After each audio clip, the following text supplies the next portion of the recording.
Welcome into Jags A.M. today, presented by CarShield. It's Victory Monday. I'm Kainani Stevens. Brian Sexton and John Oehser are with me today as we recap a win the Jaguars desperately needed as they took down the Titans yesterday, 34-14. Let's go over our big things today. Big thing one is willpower. This team has been desperately looking for a big day on offense, and they got that yesterday. It wasn't always flashy, but they had flash points. They were methodical, they calculated, and Doug really had a lot of confidence in his offense yesterday.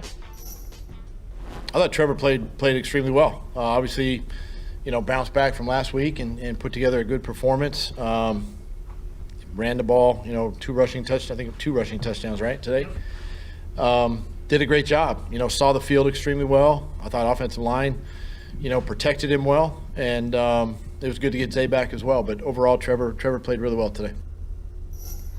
Brian, we've been waiting for a day like this to come back and kind of see a big performance from the offense. What did you see out of Trevor Lawrence yesterday? Look, on that drive in particular, when the Jaguars faced fourth down, you could see the look in Doug Peterson's eye on the sideline. He just stay. We're going. We're not gonna stop and start like they did there at the end of the first half and settle for field goals in the red zone. And then they hit the fourth down play for 34 yards. And then on first and goal from the 6, Trevor Lawrence trying to get to the outside on a quick run, slips, and you could see the disgust in his eyes. And so the very next play, pocket collapsing, pressure coming, he got to the outside and raced to the pylon to beat Jeffrey Simmons for the touchdown. It just felt like that series, and those two plays in particular, were Doug and Trevor willing this offense to find some rhythm, and the rest of the way, they have it. Yeah, of the many reasons why Doug's coaching this team and I'm not, that play, 4th and 4, they had a 13-point lead. I'm in the press box saying, Doug, no, just don't give them an opportunity. Well, it kickstarted the offense, and Doug clearly believes going for it in those situations. There's some fans who get really angry at him for doing it. Going for it in those situations, he talked afterward of the confidence that it gives the team, of the momentum it gives the team. He believes that overall, making it helps you far more over the course of a season than the times where you don't make it. He's aggressive. It's his nature.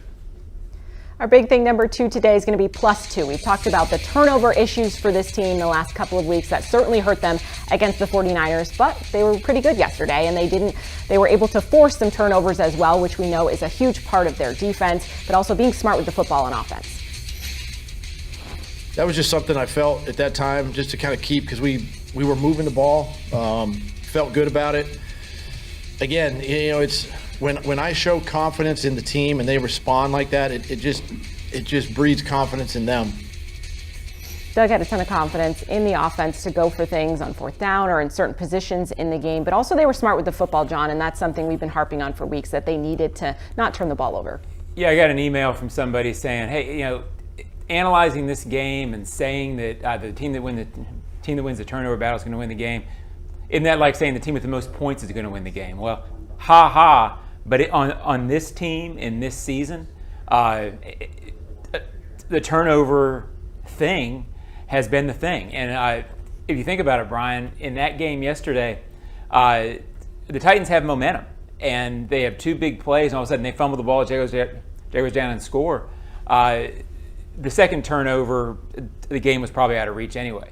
But that first turnover and the fact that the Jaguars, I thought they took a page in the first half, Brian.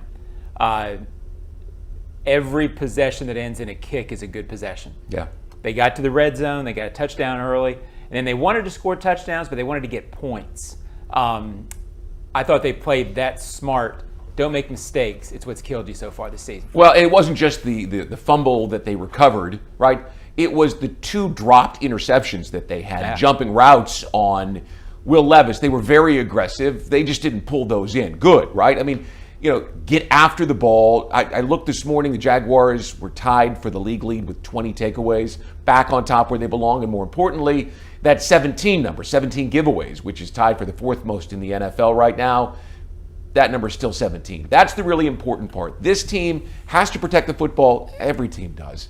But Rayshon Jenkins told us last week, Kai, that the heartbeat of this defense is that ball-hawking, aggressive, take the ball away, give it back to Trevor in good field position, and end other teams' momentum, like John alluded to on that Titans drive. And they got it done yesterday. Now, they got it done once. They should have gotten it done twice. And, of course, we got to give Ross Madison credit. What a great play for the long snapper. And if you go back and watch it, he has to go way out to the left and come all the way back to the right side of the field. And then just as he's going to the ground, he rips it out. Most guys would just be happy pulling the guy to the ground, and then he immediately is up there to recover it. Hey, we don't talk about the long snapper on this show very much. They don't talk about long snappers on many shows. Congratulations to Ross Madison. That's a hell of a play. Absolutely the best guy. He deserves it as well. And, he loved that, loved his celebration as well. I think he couldn't have been waiting to spike that football for quite some time. So happy for Ross. Our final big thing today is going to be bigger in Texas. The Jaguars definitely needed that win yesterday to get back on track. It was a big division win, but next week is going to be even bigger of a matchup as they go in to Houston, taking on a team that already beat them, blew them out earlier in the year, as they're going to look to get a win against them on the road. We needed this win. We needed a win like this, but that's what like I said last week, man. When everybody do their job, man, and just want to go out there and perform, we can beat any team in the National Football League, and that's the confidence that we have within ourselves, first and foremost. So, next week is an even bigger game than this week. So that's a great team, and I know in the past that Texans and Jaguars don't really mix, but we got to go down there and handle business, man. That's a great team over there, and we're excited to play them. Brian, Josh Allen says the Texans and the Jaguars don't mix. How are they going to get things done next week? Well, they don't mix because the Texans have owned the series since they came into the league in 2002. Here's the number that matters for you. Ready? We talked about takeaways. The Jaguars have 20. They got 1, 2 yesterday. Defense got 1. Special teams got 1. All of a sudden, C.J. Stroud, even though they're winning, even though he's clearly the offensive rookie of the year and maybe an MVP candidate, depending on where they end their season, he's turned the ball over 6 times in the last 2 weeks. He's starting to do some things that rookies do. He's got 4 interceptions, and he's lost 2 fumbles. He is a good football player with the ability, I think, John, to be a great quarterback in this league. But he's still only played 10 games. The Jaguars appear to be back on target. You got to go take the ball away from him, and he's been willing to give it up the last couple weeks. Yeah, he's really good. He's going to get better. There's been a little bit of a talk among Jaguars fans the last 3 weeks that this guy is Brady, Manning, and Rodgers put together. He's not that yet. So I agree with you. There are going to be opportunities for the Jags. I think what the Jags will hit on more this week in preparation, yes, it was a 20-point game that last game, but it doesn't feel like the Texans are any way 20 points better. Jaguars gave up 2 long touchdowns, essentially touchdowns, on bad miscommunications in the secondary and a weird kickoff return. These teams are even. I think the Jaguars are going to be favored. The Jaguars need to play like they're even and not think that the Texans are a better team than they are. Certainly be a big game. We're going to get into that later in the week, but stay with us here on Jags A.M. Coming up after the break, we're going to go over the highlights from yesterday's win over the Titans.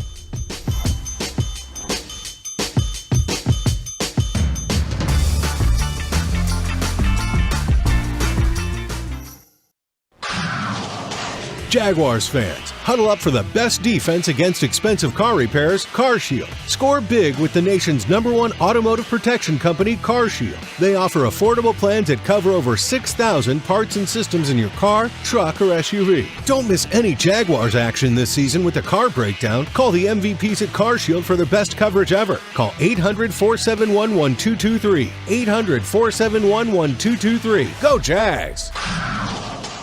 Since 2014, there's been only one official home builder of the Jaguars, Dreamfinders Homes.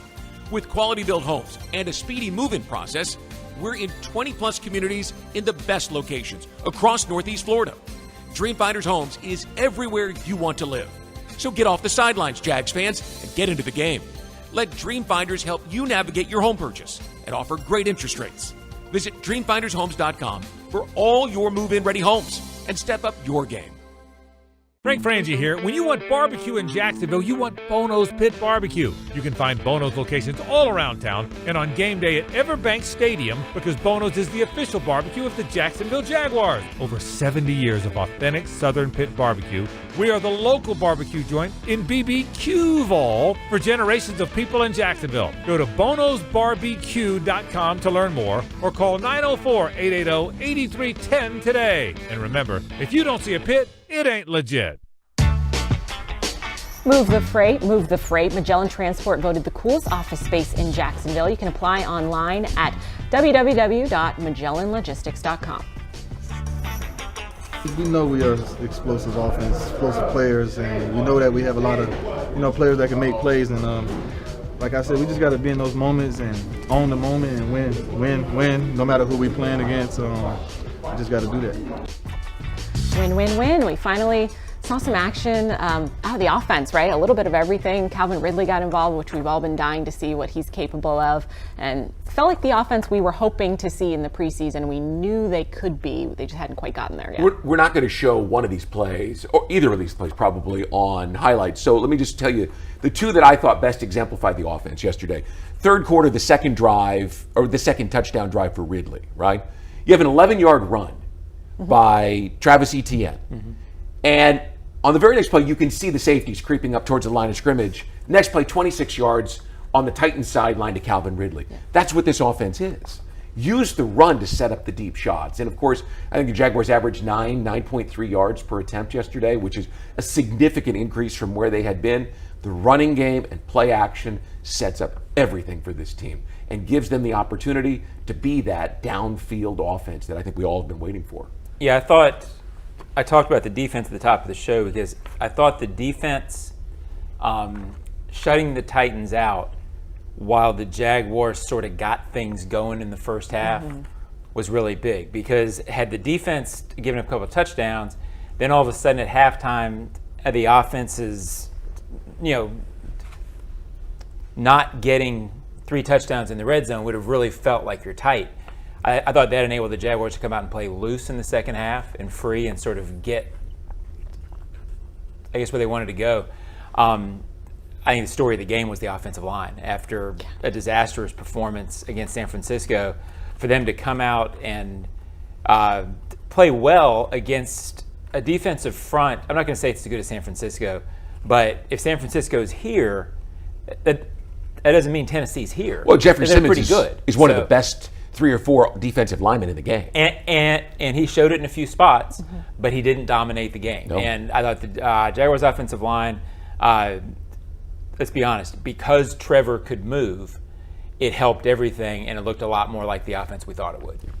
And you could see how much comfort that Trevor kind of had in the pocket. We didn't see a lot of that last week, and he looked a lot more comfortable this week, or at least trusting of the linemen around him. Let's go over some of these highlights, because early on we had talked pregame a little bit about it. Brian, this defense needs to get back to what they do, which is forcing turnovers and getting the ball back, right? That's their identity, stopping the run and forcing turnovers. And they did that early on, getting this extra possession for the offense, because that's what they needed. Well, what I love here is, and you can see it from this angle, watch how as soon as Dwan Smoot sees that the ball is out, he grabs Will Levis and wrenches his arm away so he can't reach out and pull it back in. I mean, talk about just being aware.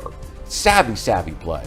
And then the offense, it wasn't flashy out of the gun, but it was just nice to see, finding Kirk open, Ingram getting involved, Calvin. It was a little bit of everybody. Great footwork there, getting in. And then, of course, that's what Calvin does. Excellent footwork there. Yes, just get his feet in on the edge. And I mean, we've been dying to see Calvin get a catch. John, how much did Zay open up some space for Calvin yesterday? Well, I think a lot. I mean, I asked Christian Kirk that afterward, and he said, look, they trust Zay. This is a group that believes, of course you believe it. When they have their 5 skill guys, meaning Ingram, Ridley, Kirk, Jones, and Etienne around Trevor, that's their guys. That's the bunch that they feel like is going to be great. With the receivers, they do depend on each other. I don't want to find this out, but I get the feeling that they sort of depend on Zay Jones maybe as much or more as they depend on the other guys, even though the other guys may be bigger names. Zay's a really good leader. He's really smart. He keeps things going on the sidelines. He's the leader of that room, and I think him being back drew coverage, but it also helped in the way I just talked about. Well, he's just so much more of a threat than Tim Jones is, right? Or Elijah Cooks. And when they had to fill in, defense didn't play it the same way. When you see Zay Jones and you know his body of work and the plays that he makes, and the Titans have because he's beaten them a couple of times already, you can't just let him run free. And that, you talked about spacing, Zay Jones does a lot for the spacing of that offense. they're just a totally different offense when they have all the pieces in place, it seems. And also Doug Peterson, the way he coached them yesterday is the way he always coaches them. He likes to go for on fourth down. He likes to take that risk, but calculated risk. And he showed tons of confidence in this team and didn't kind of baby them in it. He was like, no, we can do this, and going for it, and just in choice moments. It was good to see. I love that throw too. Him getting out there, and he could have thrown the ball down the field further, taken a bigger bite of the apple and gone for Calvin Ridley, who was down the sideline there. But that wasn't as good or a high percentage throw as the one to D'Ernest, who ended up getting the kind of yardage there. So It was a great decision by Trevor. Well, it's such a game of moments, this league. It still felt like it was on the edge, this game, until this play, and then you knew they were going to win. And I think the offensive line played well, but this is another play where if you have immobile Trevor, this play might end right here. Yep. Instead, it ends over here, and you get 35 yards out of it. It's not a coincidence that he comes out as his best game, a couple of runs. He needs that mobility play. I'm not saying he can't win from the pocket, but right now he needs that as a supplement to his game. Let's go to Trevor's first rushing touchdown of the day, first of two, which was great to see. And this is something we've seen on and off from him. I know Doug had talked earlier about maybe he's a little bit limited, didn't look limited there. This is the touchdown I was talking about in that willpower off of the top of the big things. You know, he gets out there and he sees Jeffrey Simmons coming. There's probably going to be a collision at some point, and he just gave it all up. That, to me, that's where I knew that Trevor Lawrence was ready to go and back, the guy that we had been waiting to see, because that play was all him. Yeah, I don't want to take that away from him. You know, he scared me a little bit when he reached that ball out of the pylon, because those things can end up in touchbacks. But at that moment, good for Trev. Look at the way that he shuffles, right? I mean, he's backpedaling and shuffling his feet and still looking down the field before he decides to run. And he talked in the postgame yesterday about seeing, you know, the man coverage flowing with the receivers back to the other side, and then realizing, I can go. Willpower was the word yesterday. That was the same drive that Doug called for it on fourth down, and he made the play, and then he made the play there. I'm excited to see him play this next Sunday, to see if he can keep this momentum going. And right now, he needs this in his game. Yes. I think he'll develop more as a pocket passer who can win just staying in the pocket, which is the kind of football I love. But I think right now, he needs to feel that aggression, like he's dictating things, or he certainly seems to play better when he has that element.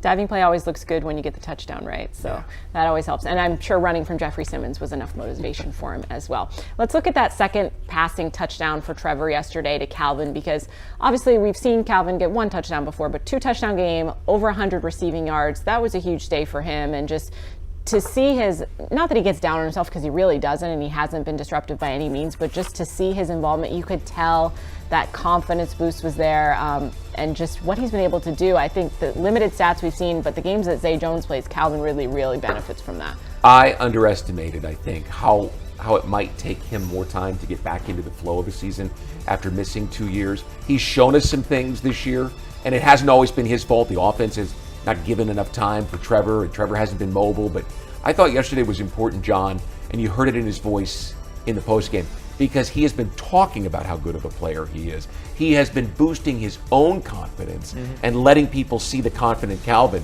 But I think until yesterday, well, I think maybe he questioned, how long is it going to take me to get back to where I was before I left the game? Yeah, I mean, it's only natural. You're out of the game for 2 years, or essentially 2 years, and then you're out of the game last year for a reason that you don't want to be, and that you know people are looking at you because you know, it wasn't a great reason to be out of the game, so people are criticizing you.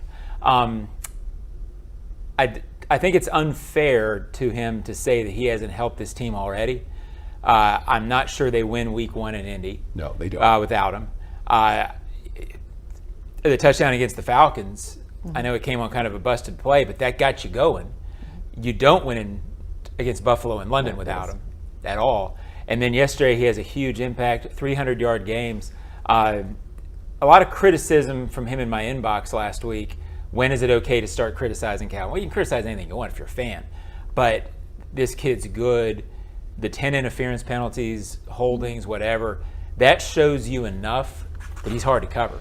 There's no doubt that he's going to make this team better as the season goes forward. He's still the above the X's and O's guy in this offense. He is. And I do think he's also like a great running back in the sense that you got to feed him. You've got to get him going and get his confidence going. And that first catch that he made on the Titans sideline where he was on the ground on third down and pulled the ball away, you could see him get up with a little extra spark in his step. So I think we'll see him heavily involved the rest of the way because the Jaguars are much better when he is. And give him a little credit, too. In the postgame yesterday, somebody asked him about beating one-on-one coverage, and the phrasing was, is it finally good to be able to beat that? You haven't seen that much. And he said, no, I've seen it. I've got to beat it.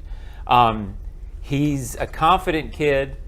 He walks with a swagger, but he's not afraid to tell you when he hasn't done well enough. Yeah. I think he's going to be a huge factor going forward. For the last couple of weeks, I thought that his above the X's and O's stuff would be the difference. I still think that it's going to continue to win them games because I think it already has. I love to see him when he was talking to us post-game as well, John, when someone said, oh, you've been drawing those PI penalties. Do you get some satisfaction out of that? And he said, absolutely not. I want to catch the football and I want to score touchdowns like I did today. And I think we all appreciate But those PIs help the team. They do. I get it from a receiver's point of view. Even the team guys want their numbers. And that doesn't get him numbers, but maybe it should because those PIs for him have been they were huge yesterday. There was one early that kept the drive going. So there were 2 on third down. When you're hard to cover enough that teams have to cheat to beat you, that's a good thing for us. I'm saying cheat, but you have to do things above to stop him. That means you're good. I think nice for him to have a day, though, and at home in front of the fans kind of show everybody what he's capable of. Certainly, he was enjoying that postgame for sure. We do have to mention that one Titans touchdown, the early on one with Levis with that flea flicker or I want to mention it at least because there seemed to be some miscommunication on the secondary on that one, and we had talked about some of the miscommunication they had against the Texans. You better button it up. Which that reminded me of, and that's something that they've had. If you want to have a little Achilles heel in the defense, it can be that at times. Well, that's about the route that Tank Dell ran for that 48-yarder that set up. Had the same problem. Yeah, put that one away. So you want to come out of a game, and they do, right, with enough to work on to get you sharp for next week. That loss to the San Francisco 49ers had this team sharp. They need a couple of these, I think, going into the Texans game. Yeah, I thought there was an element here, too, where, you get sucked in by the play call, and then D-Hop's pretty good. Yeah. So, I mean, one-on-one, you're going to get it. Yeah, I mean, it's. I thought the thing that was too bad on this drive was Caleb getting called for the roughing the passer. Yeah, the extended and that's when I've gotten a lot of emails on that call, so I'll talk about it. It's a tough rule for the defense because they ruled that he fell on him with his weight. Was it? I don't know what in the world Caleb could have done differently. Was it the guy falling on top of him and doubling the I weight? was going to say, I thought maybe if you were going to legitimately throw it, you would have thrown it at Roy Robertson Harris because he landed on top of Caleb, who landed on top of the quarterback. But you're absolutely right. It's a hard call. It's a hard one. The official has to make it. It has to be in to protect quarterbacks. It's patently unfair to defenses sometimes. I think they're just going to have to live with it. Well, we were talking with Doug last Wednesday about quarterbacks and protecting quarterbacks. And what more can you do? In fact, we were talking with him Friday after Joe Burrow had gotten hurt. And is there more you can do? Because the quarterbacks are so important, and you've seen so many big ones. But there was nothing Caleb could have done different. Well, no, it was a perfect play. Right. And he's 245 pounds, and so is Levis. Right. I really felt it was Roy in the mix. I thought so, too. When you look at both of them falling on top of Levis, I felt like that was the issue. Even then, it's a tough tell one. Roy even to then, stop. you've got to tell Roy to exactly right. You got to tell Roy to stop in that situation. It's an impossible situation for the defense because their coordinators and coaches are telling them go hard. Right. They're just going to have to live with it. You would hope that at least they don't get fined for it because it's not really their fault, but it has to be called. Up to Roy, right? I thought it was a picture perfect. He hit him right here, right between the head and the knees, which is the only strike zone you've got. He's a 245-pound man. You got to put him on the ground. You can't just try to baby him there. You can't do that. So I think if legitimately we had a chance to sit with the officials, they'd have to say, well, it was Roy on top of him. And you can't coach the defense to stop there. I mean, you'll live with that play. We don't like it, but we'll live with it. Right. We gave Ross Matisic, the long snapper, some love earlier on in the first segment. Now let's take a look at it because it was a complimentary football game because special teams did a lot yesterday as well. And I mean, I love Joe it was just Zelenko, who's the impressive. most popular long snapper in Jaguars history and a phenomenal guy. Got to run for his money. Joe wouldn't have made this play. Sorry, Joe. That is the first time I've ever seen a long snapper do that in 30 years covering this game. And he's, by the way, if you watch special teams, John, you see 46. He's got the third most special teams tackles on the squad. Second now. Yeah, he What a great play. Well, it's funny. I didn't make a big deal out of it because with Ross, it's not unexpected. He makes tackles all the time. To me, the only thing he added was the fumble recovery. He's always first guy down. They've talked about it around here a lot. In terms of coverage, I can't imagine there's a better long snapper in the league in terms of being down there and being a factor. Usually, the long snapper is sort of the guy who's also going down. Ross is often first guy down. Well, and he pulls the ball out. He's facing the Titans sideline, and the ball goes to the Jaguars sideline. You see him immediately turn up and just jump the other direction. I freaking love it when the long snapper gets some love. People say things, whatever you want to say about special teams, they're very specific. Ross loves being a football player. Ross loves playing and football. if you go back and watch Doug Peterson's postgame locker room that's up on the website, when they talk about that play and you see Roy Robertson Harris and the whole team giving him some love, come on, it's a long snapper, right? I mean, it was awesome. Great moment. Happy to see it. Let's take one final highlight today. Trevor's second rushing touchdown of the day. The stat of the day, I think, was he's the first Jaguars quarterback to have 2 rushing touchdowns and 2 passing touchdowns, which is interesting to think about, but, I mean, good for Trevor. I love seeing Trevor run, and that's part of my hot take, so I won't get too much into it, but it opened so much stuff up yesterday, just with and the threat he had of running. When you watched him play at Clemson, you always knew he was the best player on the field. And yesterday he felt like the best player on the field without a doubt and was just showing off. I loved it. The old man in me says you got to stop sticking the ball out there like that. Okay, no, it's not the old man in you.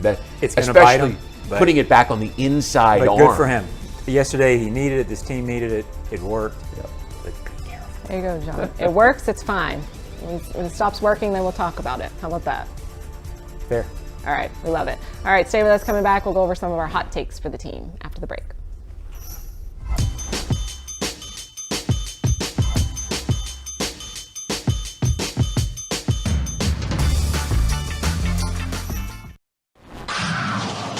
Jaguars fans, huddle up for the best defense against expensive car repairs, CarShield. Score big with the nation's #1 automotive protection company, CarShield. They offer affordable plans that cover over 6,000 parts and systems in your car, truck, or SUV. Don't miss any Jaguars action this season with a car breakdown. Call the MVPs at CarShield for the best coverage ever. Call 800-471-1223. 800-471-1223. Go Jags!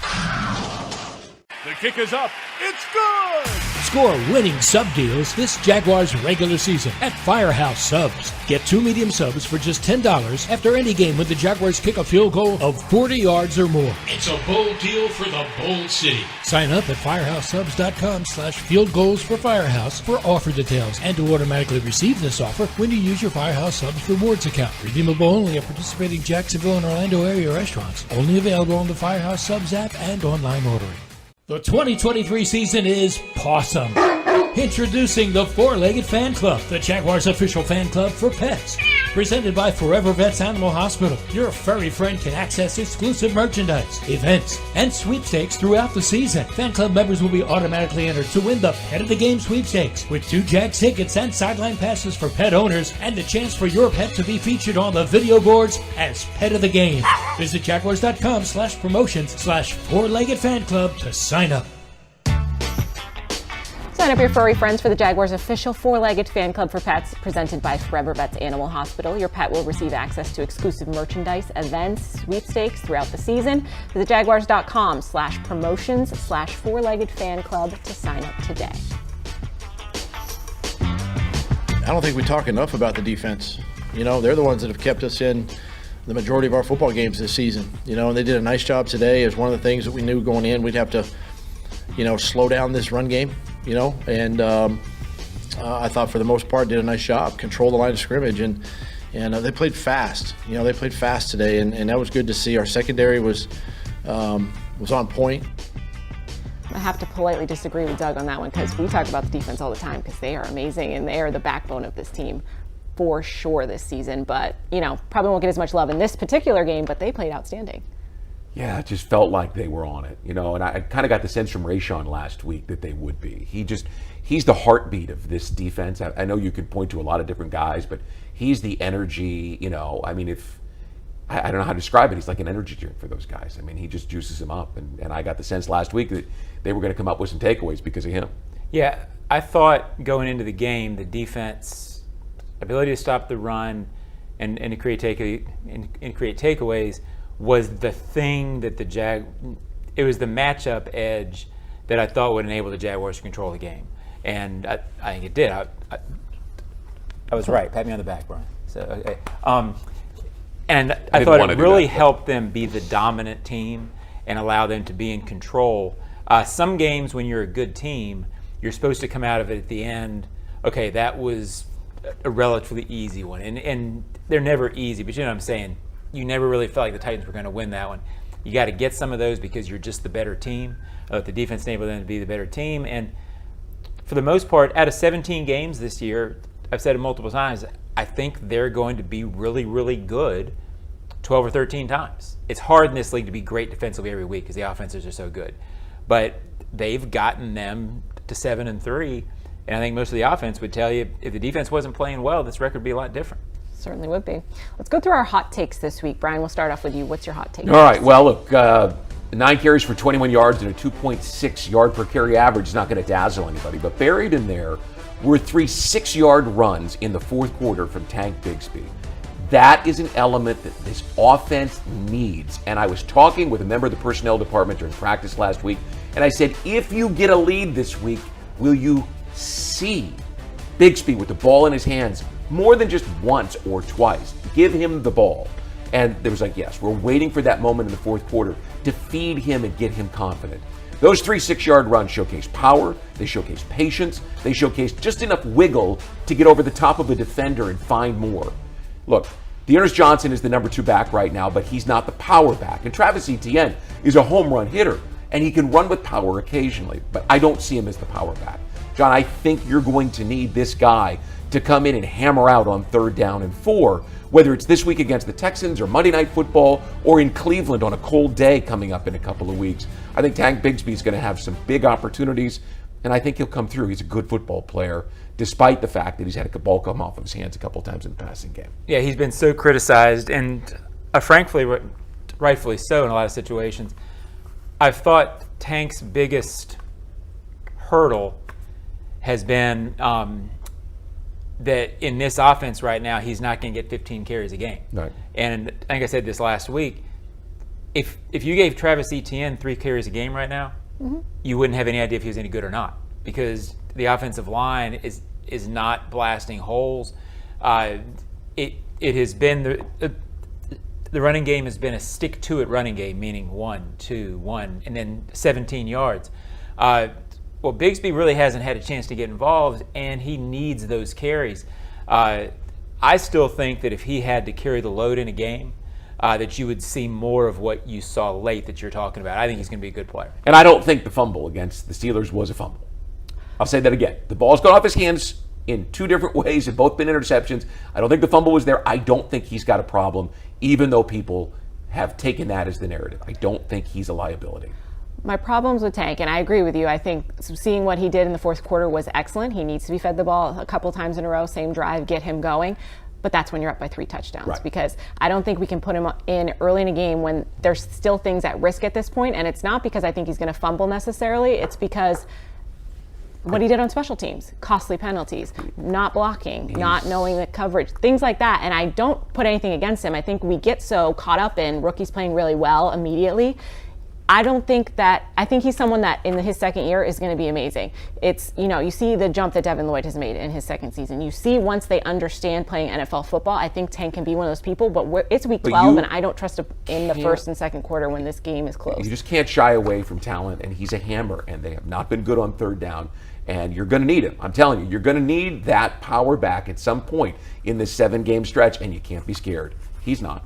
Yeah, the knocking guys backward late in the game yesterday, That was a stacked box, too. I wonder how much it's going to resonate with coaches, and I think they're going to have to try to figure out a way to get him involved, even though Kai doesn't trust him. They're going to do it.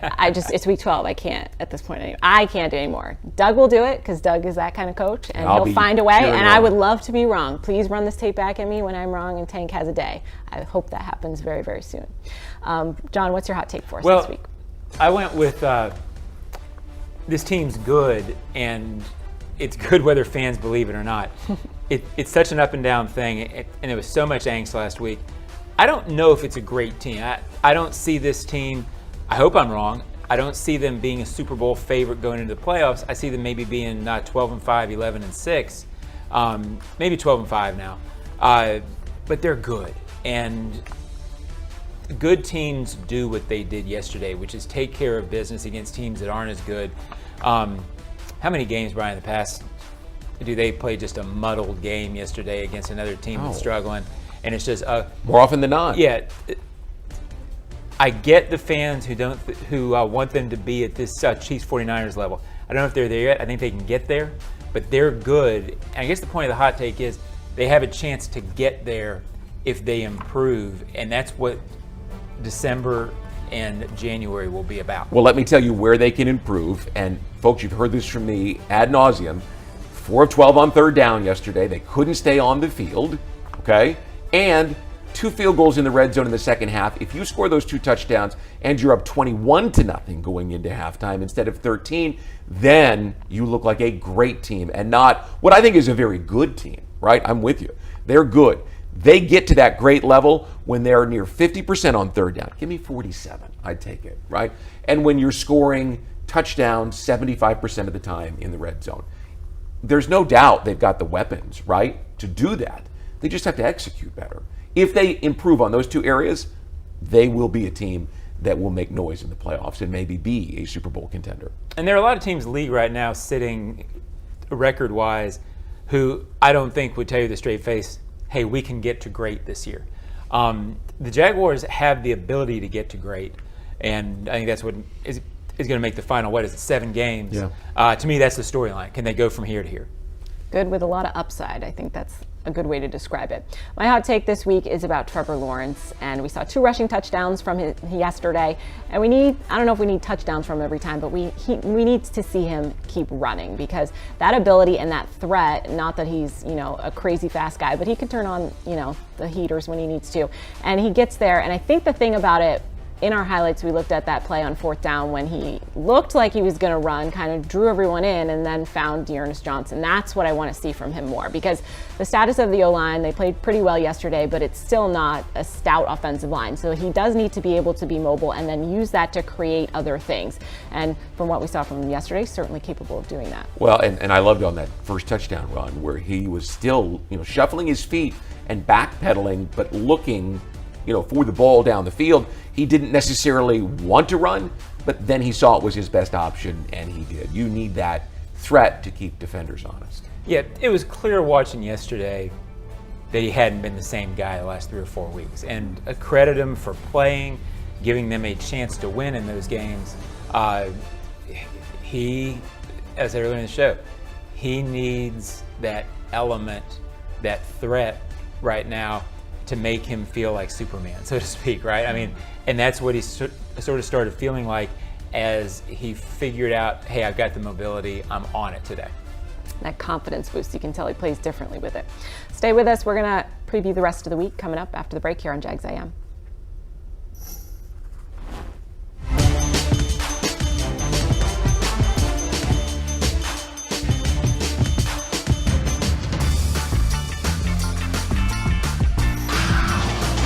Jaguars fans, huddle up for the best defense against expensive car repairs, CarShield. Score big with the nation's #1 automotive protection company, CarShield. They offer affordable plans that cover over 6,000 parts and systems in your car, truck, or SUV. Don't miss any Jaguars action this season with a car breakdown. Call the MVPs at CarShield for the best coverage ever. Call 800-471-1223. 800-471-1223. Go Jags! Since 2014, there's been only one official home builder of the Jaguars, Dream Finders Homes. With quality-built homes and a speedy move-in process, We're in 20-plus communities in the best locations across Northeast Florida. Dreamfinders Homes is everywhere you want to live. So get off the sidelines, Jags fans, and get into the game. Let Dreamfinders help you navigate your home purchase and offer great interest rates. Visit dreamfindershomes.com for all your move-in ready homes and step up your game. Your hometown gate now has more ways to save. Introducing My Gate Rewards, a new loyalty program with member-exclusive savings and fuel discounts. Earn points on in-store purchases, take advantage of special offers, and save on products you love. Score free coffee, fountain drinks, pizza, and soft serve with Gates frequent shopper clubs. Then use your points on savings at the pump. Download the My Gate Rewards app in the App Store today or ask a store associate for more information. Go from good to Gate. Jags fans, if you want customized Jaguars furniture for your home, check out zipchair.com to browse all customizable options. ZipChair is furniture for fans. We also want to take a moment to recognize JEA's 383 team members who have served in the armed forces. Your commitment to serve our country and now the community here make the entire JEA team and Northeast Florida proud. To all the military veterans and those currently serving, thank you for your service and your sacrifice. Salute to service game yesterday. We saw tons of vets here. It was a great day. Yeah, it was an awesome day. Always is. I mean, I'm not thinking about any of that stuff. I could care less what those guys say, to be honest. That's really my only response to that. You know, it doesn't matter. You know, if those guys think I'm the best thing in the world, it doesn't matter either. So that doesn't really matter. Love Arden, a former teammate. Hurts that he said that, but no, I really don't. I don't care. You know, it's about how you perform on Sunday, and you know, it's not about what other people say, but you want to change the narrative and play better. So. Former Jaguar Arden Key said Trevor wasn't that guy. Did you see, as he was setting up, they had him live on TV as they were trying to get the sideline reporter to him, and Arden came up and interrupted them and gave him a big hug. I mean, it was Arden's a talker. It's what he does. He was throwing shade at him. But he certainly proved him wrong, and that's what I love about Trevor is he doesn't want to point his finger and argue with people. He goes, I should play better, and he did yesterday, and it was fun to watch Arden come over and sort of eat crow. The NFL is supposed to be fun. It was fun. It's sports. Yeah. It's fun. That kind of talking is fun. Yeah. And, you know, it's fun. I loved it. Shout out to Trevor for Waffle House today. Bought everybody Waffle House. If there's a guy that's him, it's Trevor. That's still one of his great moments as a pro is walking into the Waffle House out in Jacksonville Beach after that win last year with his whole crew. I mean, it's such a Jacksonville thing. It's such a Southern thing, and he's a Southern kid. It just fit. It's why he fits here so well. He just gets it. Victory Monday. Enjoy your Victory Monday. Enjoy your Waffle House if you had some, and we'll be back on Wednesday here on Jags A.M. to preview that big matchup against the Texans.